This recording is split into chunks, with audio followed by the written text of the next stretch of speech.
Assalamualaikum warahmatullahi wabarakatuh. Selamat sore pemirsa Kuningan Mas Channel. Jadi di Ramadan kali ini kita punya sesi baru namanya Tanya Ustadz bersama Ustadz kita, Ustadz Supriyatna, dai muda, masih muda seriusan ini masih muda belum menikah ya. Sama aja kayaknya. Bagaimana kabarnya Pak Ustadz? Alhamdulillah baik. Gimana sebaliknya? Alhamdulillah.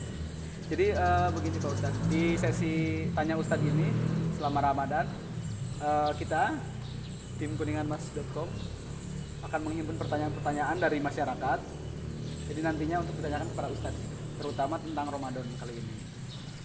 Nah, mungkin langsung saja ke pertanyaan yang pertama ya Pak Ustadz. Banyak orang yang mengira nih kalau puasa itu sekedar menahan haus dan lapar. Bahkan lebih jauh lagi, banyak yang mengira puasa itu cuman memindahkan jadwal makan jadi pagi sekali dan sore. Nah, sebenarnya dari kacamata agama Islam sendiri, dari kacamata syariat sendiri, apakah benar puasa itu seperti itu saja? Kenapa? Terima kasih untuk pertanyaannya. Ini mohon maaf para kiai-kiai ya menjawab.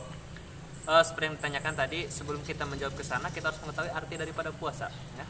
Puasa secara arti kata atau pengertian secara bahasanya berarti menahan. Nah, menahan. Seperti kita sekarang menahan jarak, ya. Berlagi dengan adanya pandemi seperti ini, itu juga merupakan puasa. Nah, jadi puasa secara arti kata menahan apapun itu diartikan puasa. Contoh sekarang, si Marsya punya pacar, nahan nggak deketan atau gimana, nahan untuk bertemu, itu juga puasa secara arti kata ya. Namun puasa secara istilah yang sekarang kita pakai adalah menahan dari segala yang membatalkan puasa, seperti makan, minum, dan juga yang membatalkan pahala puasa. Yang membatalkan pahala puasa. Nah ya, jadi bukan hanya menahan makan dan minum, tapi juga harus bisa menahan dari segala yang membatalkan puasa. Oleh karena itu para ulama membagi puasa itu menjadi 3. Yang pertama ada puasa awam, yang kedua ada puasa khawas, dan yang ketiga ada puasa khawasil khawas. Nah, yang pertama ada puasa awam. Puasa awam itu puasa yang hanya menahan haus dan juga lapar. Menahan haus dan lapar. Nah, ya. Namun untuk anggota badan kita seperti mata, telinga tidak kita tahan sehingga kita berani maksiat. Contoh, mulut gunakan untuk memfitnah orang, ghibah, mata kita melihat sesuatu yang diharamkan. Contoh, akangnya ya lewat ada cewek cantik pakai baju pendek kan.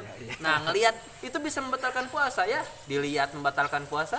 Enggak ya, membatalkan pahala puasanya ya, mohon maaf. Kalau enggak dilihat kan barang bagus. Nah, itu seperti itu. Makanya itu yang namanya puasa awam. Kemudian yang kedua ada puasa khawas. Puasa khawas itu puasa yang menahan makan dan minum, juga yang menahan yang membatalkan pahala. Jadi bukan hanya makan dan minum yang kita tahan, mata kita, telinga kita, mulut kita, tangan kita, semuanya ditahan dari yang membatalkan pahala puasa. Namun kita masih berharap berharap pahala kepada Allah. Kemudian ada tingkatan yang paling tinggi, yakni tingkatan puasa khawasil khawas, yakni mengerjakan puasa dan ibadah yang lainnya semata-matanya karena Allah, lillahi ta'ala. Dia tidak mengharapkan pahala dan tidak mengharapkan apapun. Ia hanya berharap ridho dari Allah Subhanahu wa taala.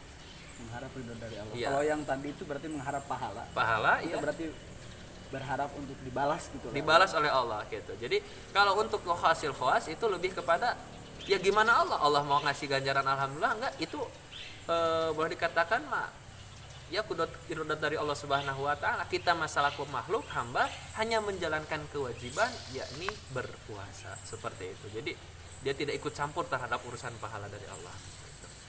Berarti kalau seperti itu mungkin saya masih puasa awam gitu Ustaz ya. Ya Allah, termasuk saya juga tidak tahu, apalagi kalau lewat di jalan gitu kan seperti yang dikatakan tadi kayak itulah. Ya juga manusia seperti itu. Ya mudah-mudahan minimal kita ada pada puasa khawas. Jadi ada hasil daripada puasa kita.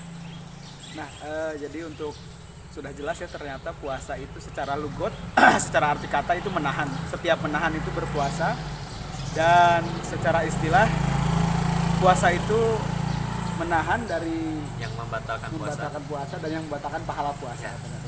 Dan tadi sudah ada tingkatan-tingkatannya. Mungkin sore kali ini kita cukupkan sekian. Terima kasih Pak Ustadz atas waktunya. Untuk pemirsa dan siapapun yang berada di Kuningan, kalau mau bertanya silahkan komentar di bawah di kolom komentar, atau misalkan mau lewat DM IG atau lewat WA, kita akan terbuka dan kita akan tanyakan kepada Ustadz. Terima kasih Pak Ustadz sekali lagi. Sama-sama ya. Selamat sore. Mudah-mudahan sampai maghrib kita ya. Wabillahi taufiq wal hidayah. Wassalamualaikum warahmatullahi wabarakatuh. Waalaikumsalam warahmatullahi wabarakatuh.